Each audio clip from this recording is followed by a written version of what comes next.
2020년 7월 24일 큐티 말씀입니다. 열왕기하 10장 1절로 17절입니다. 아합의 아들 70명이 사마리아에 있는지라 예후가 편지들을 써서 사마리아에 보내서 이스라엘 귀족들 곧 장로들과 아합의 여러 아들을 교육하는 자들에게 전하니 일러스되 너희 주의 아들들이 너희와 함께 있고 또 병거와 말과 견고한 성과 무기가 너희에게 있으니 이 편지가 너희에게 이르거든 너희 주의 아들들 중에서 가장 어질고 정직한 자를 택하여 그의 아버지의 왕좌에 두고 너희 주의 집을 위하여 싸우라 하였더라. 그들이 심히 두려워하여 이르되 두 왕이 그를 당하지 못하였거든 우리가 어찌 당하리요 하고 그 왕궁을 책임지는 자와 그 성읍을 책임지는 자와 장로들과 왕자를 교육하는 자들이 예후에게 말을 전하여 이르되 우리는 당신의 종이라 당신이 말하는 모든 것을 우리가 행하고 어떤 사람이든지 왕으로 세우지 아니하리니 당신이 보기에 좋은 대로 행하라 한지라. 예후가 다시 그들에게 편지를 붙이니 일러스되 만일 너희가 내 편이 되어 내 말을 너희가 들으려거든 너희 주의 아들 된 사람들의 머리를 가지고 내일 이맘때에 이스라엘에 이르러 내게 나아오라 하였더라. 왕자 70명이 그 성읍의 귀족들 곧 그들을 양육하는 자들과 함께 있는 중에 편지가 그들에게 이르매 그들이 왕자 70명을 붙잡아 죽이고 그들의 머리를 광주리에 담아 이스라엘 예후에게로 보내니라. 사자가 와서 예후에게 전하여 이르되 그 무리가 왕자들의 머리를 가지고 왔나이다. 이르되 두 무더기로 쌓아 내일 아침까지 문 어귀에 두라 하고 이튿날 아침에 그가 나가 서서 뭇 백성에게 이르되 너희는 의롭도다. 나는 내 주를 배반하여 죽였거니와 이 여러 사람을 죽인 자는 누구냐. 그런즉 이제 너희는 알라. 곧 여호와께서 아합의 집에 대하여 하신 말씀은 하나도 땅에 떨어지지 아니하리라. 여호와께서 그의 종 엘리야를 통하여 하신 말씀을 이제 이루셨도다 하니라. 예후가 아합의 집에 속한 이스라엘에 남아있는 자를 다 죽이고 또 그의 귀족들과 신뢰받는 자들과 제사장들을 죽이되 그에게 속한 자를 하나도 생존자를 남기지 아니하였더라. 예후가 일어나서 사마리아로 가더니 도중에 목자가 양털 깎는 집에 이르러 예후가 유다의 왕 아하시아의 형제들을 만나 묻되 너희는 누구냐 하니 대답하되 우리는 아하시아의 형제라. 이제 왕자들과 태후의 아들들에게 문안하러 내려가노라 하는지라. 이르되 사로잡으라 하매 곧 사로잡아 목자가 양털 깎는 집 웅덩이 곁에서 죽이니 42명이 하나도 남지 아니하였더라. 예후가 거기에서 떠나가다가 자기를 맞이하러 오는 레갑의 아들 여호나답을 만난지라. 그의 안부를 묻고 그에게 이르되 내 마음이 네 마음을 향하여 진실함과 같이 내 마음도 진실하냐 하니 여호나답이 대답하되 그러하니이다. 이르되 그러면 나와 손을 잡자. 손을 잡으니 예후가 끌어 병거에 올리며 이르되 나와 함께 가서 여호와를 위한 나의 열심을 보라 하고 이에 자기 병거에 태우고 사마리아에 이르러 거기에 남아있는 바 아합에게 속한 자들을 죽여 진멸하였으니 여호와께서 엘리야에게 이르신 말씀과 같이 되었더라. 아멘.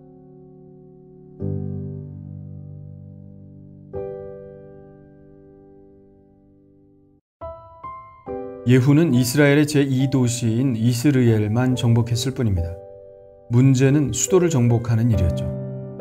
수도인 사마리아에는 여전히 귀족들과 왕족들이 살고 있었습니다. 사마리아를 정복하지 않는 한 예후의 혁명은 성공할 수 없었죠. 예후는 전략가임에 틀림이 없습니다. 보통 사람 같으면 바로 힘으로 밀어붙일 텐데 그는 그렇게 하지 않았습니다. 예후는 힘 안 들이고 목표를 이루는 방법을 생각해냅니다. 그가 원했던 것은 사마리아에 있는 귀족들의 마음을 떠보는 것이었고 그리고 그들이 만일 혁명을 지지하는 자들이거나 동조하는 자들이라면 그들을 통해서 왕족들을 제거하는 것이었습니다. 그래서 예후는 사마리아에 있는 장로들과 또 왕자들을 교육하는 귀족들에게 편지를 씁니다. 왕이 죽었으니 왕자들 중에 가장 어질고 정직한 자를 왕으로 세워서 자기와 대항하라는 것입니다. 그들은 이 편지를 받아들고 두려움에 떨며 말합니다. 두 왕이 그를 당하지 못하였거든 우리가 어찌 당하리요. 그렇습니다. 예후의 손에 이스라엘의 요람 왕과 유다의 아하시아가 이미 죽었습니다. 또 어떤 왕을 세운들 예후에게 당할 수 있겠습니까? 그래서 그들은 예후에게 답장을 합니다. 우리는 당신의 종이라. 당신이 말하는 모든 것을 우리가 행하고 어떤 사람이든지 왕으로 세우지 아니하리니 당신이 보기에 좋은 대로 행하라. 이것으로 예후는 사마리아 귀족들의 마음이 어떤지 알아냈습니다. 예후는 그들에게 또 편지합니다. 만일 너희가 내 편이 되어 내 말을 너희가 들으려거든 너희 주의 아들 된 사람들의 머리를 가지고 내일 이맘때에 이스라엘에 이르러 내게 나오라. 이 말은 충성심을 보이라는 것입니다. 그러면 너희들의 말을 믿겠다는 것이죠. 이 편지를 받자마자 왕자들을 교육하던 귀족들이 무려 70명의 왕자들을 붙잡아 죽이고 그 머리를 이스라엘에 있는 예후에게로 보냅니다. 예후는 성문 어귀에 머리들을 쌓아놓고 그것을 보려고 모여든 백성들에게 말합니다. 나는 내 주를 배반하여 죽였거니와 이 여러 사람을 죽인 자는 누구냐? 이 말에는 약간의 조롱이 섞여 있습니다. 어떻게 이렇게 쉽게 자기가 가르치던 왕자들을 죽일 수가 있느냐는 의미겠죠. 사실 예후가 귀족들에게 요구했던 말을 잘 보면 뜻이 좀 모호하다는 것을 알 수 있습니다. 예후는 이렇게 말했죠. 너희 주의 아들 된 사람들의 머리를 가지고 이렇게 말하고 있습니다. 이 말은 다르게 해석될 여지가 있습니다. 이렇게 해석될 수 있습니다. 너희 주의 아들 된 사람들의 우두머리를 데리고 머리를 우두머리로 해석할 때 이런 의미가 될 수 있습니다. 왕자들 중에 우두머리를 사로잡아 오라는 말로 해석할 수 있는 것이죠. 그런데 그들은 아예 단어가 가리키는 뜻 그대로 머리를 배워온 것입니다. 예후는 말을 모호하게 함으로써 혹 자기에게 돌아올 책임을 다른 사람에게 전가할 수 있는 여지를 준 것이죠. 그래서 나는 내 주를 배반하여 죽였거니와 이 여러 사람을 죽인 자는 누구냐? 이렇게 말한 것입니다. 자기는 왕을 죽였을 뿐 아들들을 죽이지는 않았다는 것이겠죠. 그러나 저는 예후가 그들을 죽일 마음이 없었다고 보지는 않습니다. 예후는 그들을 죽일 마음이 있었지만 그 책임에서는 벗어나려는 의도였다고 봅니다. 다분히 정치적이죠. 그러나 그가 어떻게 말을 하던 백성들은 예후가 그렇게 했다는 것을 다 알 것입니다. 그래서 백성들에게 그들의 죽음의 의미에 대해서 예후는 말합니다. 그런즉 이제 너희는 알라. 곧 여호와께서 아합의 집에 대하여 하신 말씀은 하나도 땅에 떨어지지 아니하리라. 여호와께서 그의 종 엘리야를 통하여 하신 말씀을 이제 이루셨도다. 예후는 자신이 하나님의 심판을 행하고 있음을 분명히 합니다. 예후는 이제 본격적으로 사마리아로 들어갑니다. 가는 길에 유다의 왕족들을 만나는데 그들은 이세벨에게 문안하러 가는 중이었습니다. 유다의 왕자들이 대거 모여 이세벨에게 문안을 가다니 정말 이세벨의 권세는 대단했던 것 같습니다. 예후는 그들을 그냥 내버려 둘 수가 없었죠.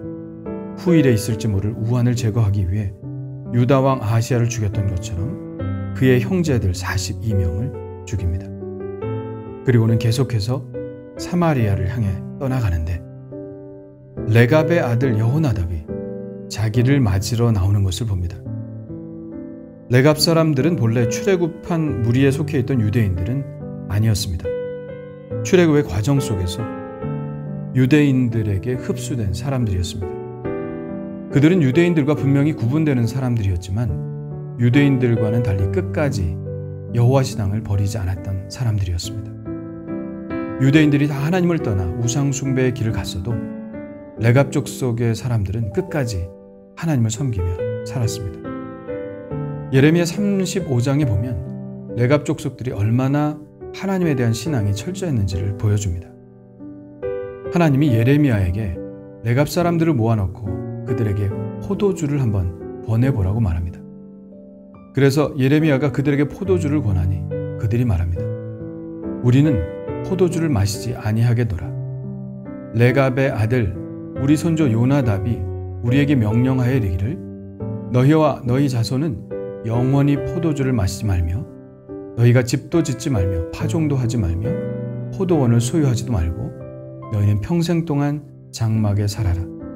그리하면 너희가 머물러 사는 땅에서 너희 생명에 길리라 하였으므로. 그들은 그들의 선조 요나답의 명령대로 포도주를 마시지 않고 유목을 하며 살면서 오직 하나님만을 섬기는 사람들이었던 것이죠. 여기에서 말하는 그들의 조상 요나답이 누구일까요? 바로 지금 예후를 맞으러 나온 여호나답이 바로 그 사람입니다. 여호나답이 얼마나 하나님께 대한 마음이 진실했는지 엿볼 수 있는 대목입니다. 그런 그가 아합의 치하에서 여호와 신앙을 지키느라 얼마나 힘든 삶을 살았겠습니까? 그런데 지금 예후가 아합의 집을 멸하시려는 하나님의 명령을 수행하는 중이니 얼마나 기뻤겠습니까? 그래서 그는 예후를 맞으러 나온 것입니다. 예후도 그가 어떤 사람인 줄 알았습니다. 어떤 마음인지 알았습니다. 그래서 이 혁명에 함께 동참하자고 하죠. 여호나답은 기꺼이 예후의 병거에 올라타고 종교 개혁을 이루기 위하여 사마리아로 함께 갑니다. 누르는 힘이 강하면 밀어 올리는 힘도 강해집니다. 스프링의 원리와 같죠. 많이 누를수록 많이 튕겨져 나갑니다. 아합과 이세벨 그리고 그의 아들들의 치하에서 억눌렸던 백성들의 분노가 드디어 터져 나오는 것을 봅니다. 그러나 그 눌려진 힘이 튕겨져 나가도록 촉발하는 불꽃은 바로 하나님이 일으키십니다. 억압 때문에 신음하고 뭔가 풀리지 않아 어려운 삶을 살아가고 인내하고 견디는데 도대체 언제 이 고통이 끝나게 될지 답답한 마음이 들 때가 있습니다. 그러나 우리의 힘으로는 아무것도 할 수 없습니다. 하나님이 시작하셔야 반전이 일어납니다. 하나님이 불꽃을 일으키셔야 뻥 하고 터지면서 억압을 밀어낼 수 있습니다. 그래서 우리는 기도해야 합니다. 레갑의 아들 여호나답이 그때를 기다리며 하나님을 앙망하였던 것처럼 우리도 하나님이 일으켜주실 불꽃을 기대하며 기도해야 합니다. 하나님은 당신의 때에 당신의 방식으로 당신의 사람들을 통해서 그 일을 일으켜 주실 것입니다. 주님께서는 다 알고 계시고 다 보고 계시고 다 시간을 재고 계시는 줄 믿습니다. 합당한 사람을 택하시고 또 그를 도울 사람을 붙이시고 그들을 통해 하나님의 일을 이루시는 줄 믿습니다. 그때를 기다립니다. 주님이 불꽃을 일으켜 주실 그 날을 기다립니다. 인내하며 기도하며 기다리게 하시고 그때가 왔을 때 여호나답처럼 하나님의 동역자가 되어 하나님께 쓰임받는 자가 되게 하여 주옵소서. 예수님의 이름으로